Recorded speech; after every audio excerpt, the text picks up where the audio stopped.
অধিকার আদায়ের আন্দোলন দমাতে গেল ১.৫ দশকে নিষ্ঠুরতা ছাড়িয়ে গিয়েছিল সকল অধ্যায়কে।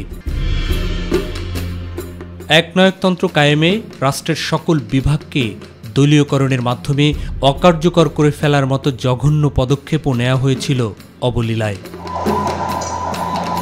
রাতের ভোট, ডামি আর আমিন নির্বাচনের মাধ্যমে ক্ষমতা ধরে রাখাই গণতন্ত্র বলে চালিয়ে দেয়া এবং সহস্যে তা নিয়ে গর্ব করাও হচ্ছিল নির্লজ্জের মতো।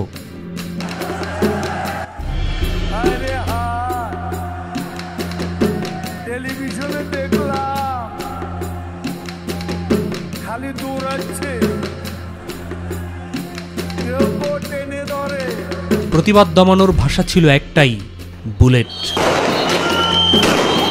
বিপরীত মত দমাতে জেল, জুলুম, নির্যাতন, গুম নিত্যদিনের ঘটনা হয়ে দাঁড়িয়েছিল। সন্তানহারা মায়ের আর বাবাহারা সন্তানের কান্নাতেও গলাতে পারেনি পাষাণ শাসকদের হৃদয়। আমার বাবা গুম হওয়ার পরের দিন থেকে আজ পর্যন্ত আমরা আমার বাবাকে খুঁজে চলেছি। কেন গুম করলো আমার ভাইদেরকে? কেন গুম করলো? কেন আমাদের শান্তি কেড়ে নিল? আমার ছেলে এখন বড় হয়েছে। আমার ছেলে জিজ্ঞেস করে, মা আমি কি, আমার হাতটা কি আমার বাবার মতো হয়েছে? আমার পা কি অনেক তোমার বাবার মতো? আমি কি আমার বাবার সমান হয়ে গেছি? এগুলোর উত্তর আমাদের কাছে নেই। আমি কিছু আর বলতে পারছি না। আমার এই 3টা সন্তানের নিয়ে আমি তোমাকে নিয়ে চলতে আমার খুব কষ্ট হচ্ছে। আমি খুব কষ্টে আছি।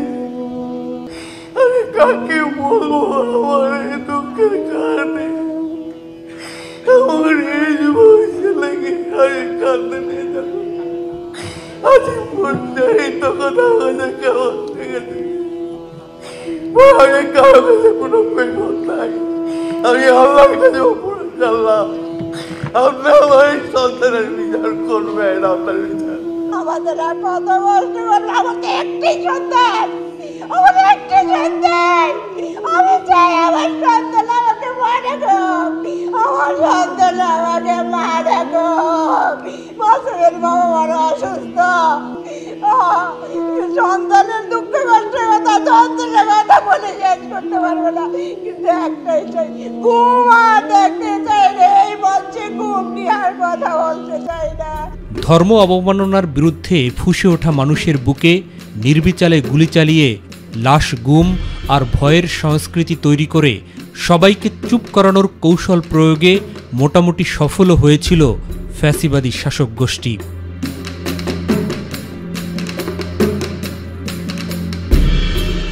তথ্য অনুযায়ী হাসিনা সরকারের গেল 15 বছরের শাসন আমলে ধ্বংস হয়ে গিয়েছিল সবগুলো সেক্টর। এর মধ্যে অন্যতম ছিল শিক্ষা খাত। বিশেষজ্ঞদের মতে পাঠ্য বই, সিলেবাস প্রণয়ন, শিক্ষক কর্মচারী নিয়োগ, স্কুল, কলেজ, বিশ্ববিদ্যালয় সংশ্লিষ্ট সবগুলো বিভাগকেই করা হয়েছিল দলীয়করণ। ধর্ম এবং নৈতিক শিক্ষাকে পাশ কাটিয়েই প্রজন্মকে গড়ে তোলারও প্রচেষ্টা চলেছে। এমনকি পবিত্র মাহে রমজানে ইফতার মাহফিল আয়োজনের উপরও নিষেধাজ্ঞা দেওয়ার ঘটনা ঘটেছিল। দেশের পক্ষে অবস্থান নেওয়াও ছিল অলিখিত অপরাধ। রাজপথে তো দূরের কথা, সামাজিক মাধ্যমে লেখালেখিও ছিল অপরাধ। সে মাধ্যমে আধিপত্যবাদের বিরুদ্ধে ভূমিকা রাখার অপরাধে বুয়েটের মেধাবী শিক্ষার্থী আবরারকে ছাত্রলীগের পদধারীরা হত্যা করেছিল নির্মমভাবে। ত্রাসের রাজত্ব কায়েম করা হয়েছিল সকল শিক্ষা প্রতিষ্ঠানে। ক্যাম্পাসে ছিল না মুক্তি বুদ্ধির চর্চা। এসব অন্যায়ের বিরুদ্ধে বারবার ফুঁসে উঠেছে ছাত্র জনতা, কিন্তু একইভাবে দমনও করা হয়েছিল তা। রাজাকার যারা নিজেদের অদ্যত্বপূর্ণ মানসিকতা প্রকাশ ঘটি, তার জবাব তারাই।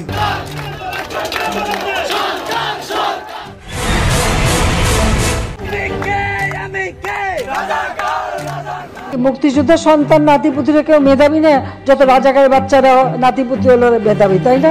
সর্বশেষ 24-এ কোটা আন্দোলনের নামে শুরু হওয়া সংগ্রাম রূপ নেয় ফ্যাসিবাদ মুক্ত করার লড়াইয়ে। দমাতে সকল শক্তিকে ব্যবহার করে স্বৈরাচারী আওয়ামী লীগ সরকার এবং তাদের দোসররা। আন্দোলন আসবে, আন্দোলন যাবে, আমাদের ছাত্ররা কিন্তু থাকবে এবং সবকিছু হিসাব সময় মতো বাংলাদেশ ছাত্ররা দেবে।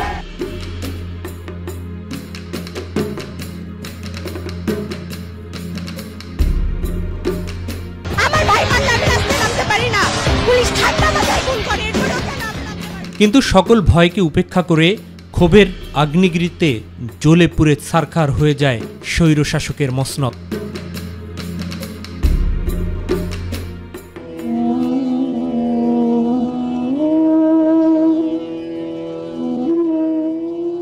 অগণিত মানুষের আত্মত্যাগে আসে 5 আগস্ট। স্বৈরাচারী শাসক গোষ্ঠী পালিয়ে যাওয়ার মধ্য দিয়ে আসে নতুন সকাল। ছাত্র জনতার গণ অভ্যুত্থানে হাসিনা সহ আওয়ামী লীগ সরকারের পতন এবং পলায়নের পর ধীরে ধীরে অবস্থার পরিবর্তন আসতে শুরু করেছে বিভিন্ন ক্ষেত্রে। উল্লেখযোগ্য পরিবর্তন লক্ষ্য করা যাচ্ছে শিক্ষাঙ্গনগুলোতে। মুক্তভাবে যার যার মতো মত এবং আদর্শ নিয়ে শিক্ষার্থীদের মাঝে কল্যাণমূলক কর্মসূচি নিয়ে যাচ্ছে ছাত্র সংগঠনগুলো। ছাত্র শিবিরের জায়গা থেকে আমরা চিন্তা করেছি আমাদের প্রত্যেকটা উদ্যোগ, এখানে প্রত্যেকটা উদ্যোগের মধ্যে আমাদের প্ল্যান এখানে নারী পুরুষ শিক্ষার, ছেলে শিক্ষার, ছাত্র ছাত্রী কিংবা অন্য ধর্মের বা মুসলিম ধর্মের যে ধর্মেই হোক না কেন, সেবা দেওয়ার দিক থেকে প্রত্যেকটা শিক্ষার্থীকে সমানভাবে দেখা।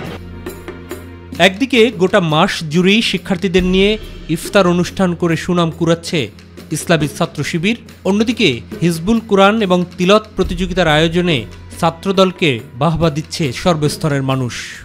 5 আগস্ট পরবর্তী সময়ে এটাই একটি পবিত্র মাহে রমজান এসেছে। মাহে রমজানকে কিভাবে আমরা ধর্মীয় গাম্ভীর্য বজায় রেখে আমরা উদযাপন করতে পারি, আমরা সেই দিকে এবার দৃষ্টি দিয়েছি।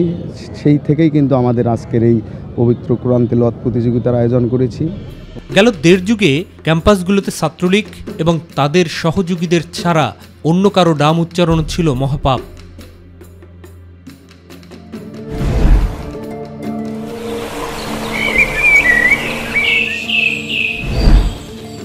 এখন ভ্রাতৃত্ব ফিরছে ক্রিয়াশীল ছাত্র সংগঠনগুলোর মধ্যে।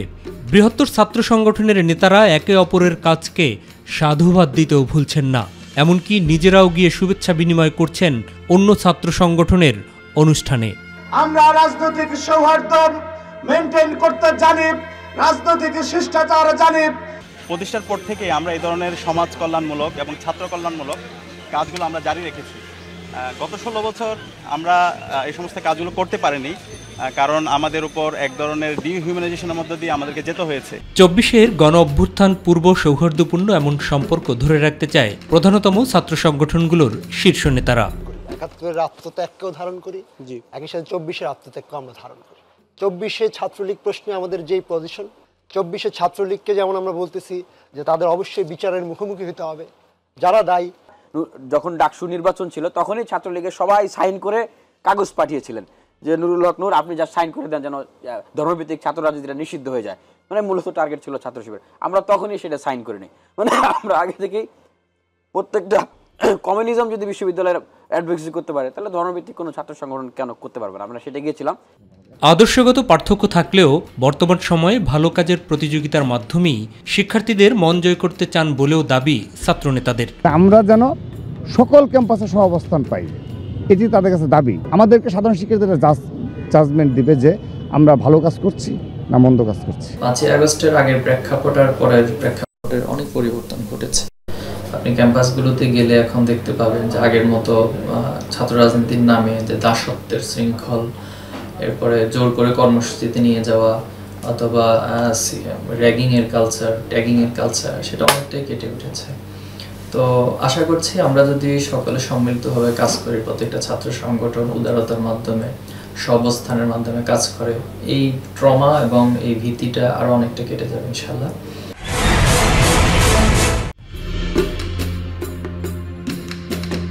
বিভিন্ন ক্যাম্পাসের ছাত্র সংগঠনের কার্যক্রম পরিদর্শনে এবং তদারকি করছেন সাবেক ছাত্র নেতারাও।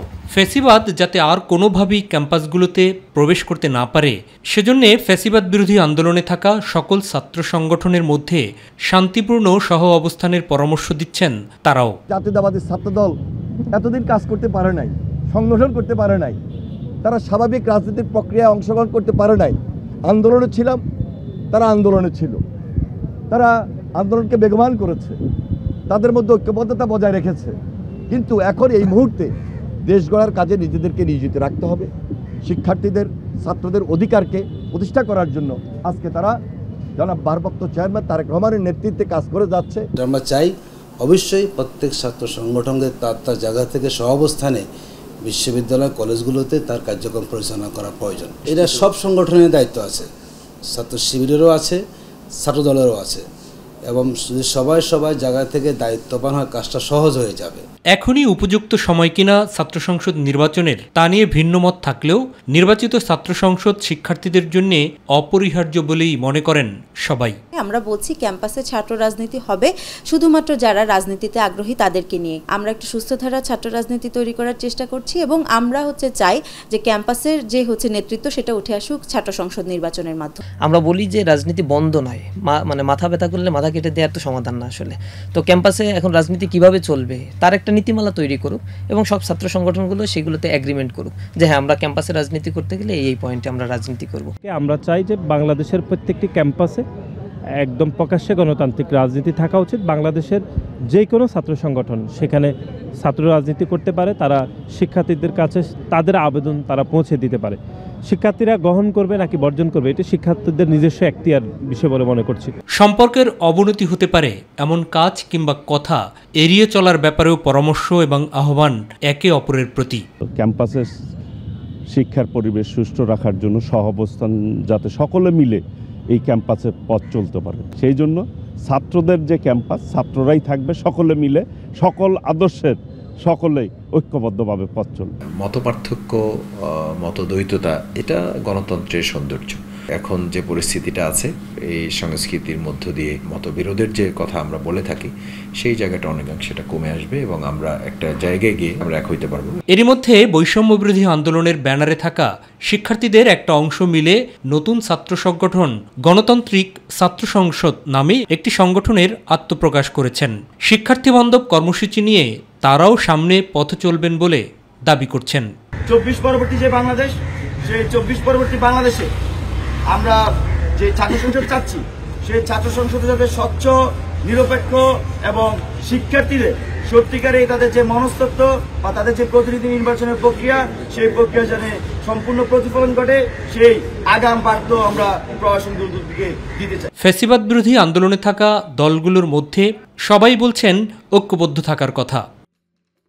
যতদিন পর্যন্ত তারা স্বৈরাচারের বিরুদ্ধে আছে, সব রাজনৈতিক প্ল্যাটফর্ম অন্যায়ের বিরুদ্ধে আছে, আমরা তাদের সাথে আমরা বারবার বলেছি রাজনৈতিক সহাবস্থান থাকবে আমাদের ভিতরে। আমরা শুধুমাত্র প্রতিদ্বন্দ্বী হিসাবে অপরাজনীতিকে ভাবছি এবং নিষিদ্ধ সংগঠন ছাত্রলীগের যারা এখনো রাজনীতি করে যাচ্ছে, বিভিন্ন আগ্রাসী কাজকর্ম করে যাচ্ছে তাদেরকে ভাবছি।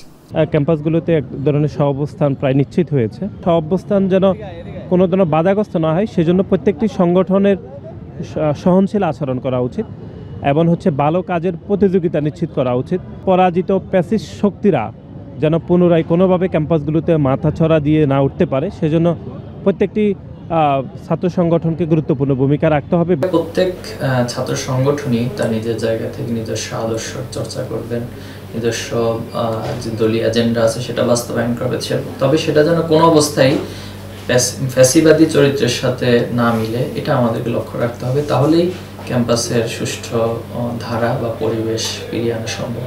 মোট কথা, জাতির ঘাড়ে চেপে বসা দীর্ঘদিনের আওয়ামী ফ্যাসিবাদ বিদায় করার নেতৃত্ব দিয়েছে যে ছাত্ররা আগামী জাতীয় সংসদ বা বৃহৎ রাজনৈতিক দলের এজেন্ডা বাস্তবায়নের হাতিয়ার হয়ে কোনোভাবেই এসব ছাত্র সংগঠনগুলো যেন বিবাদে না জড়ায় সে পরামর্শ এবং সতর্কতা সবারই।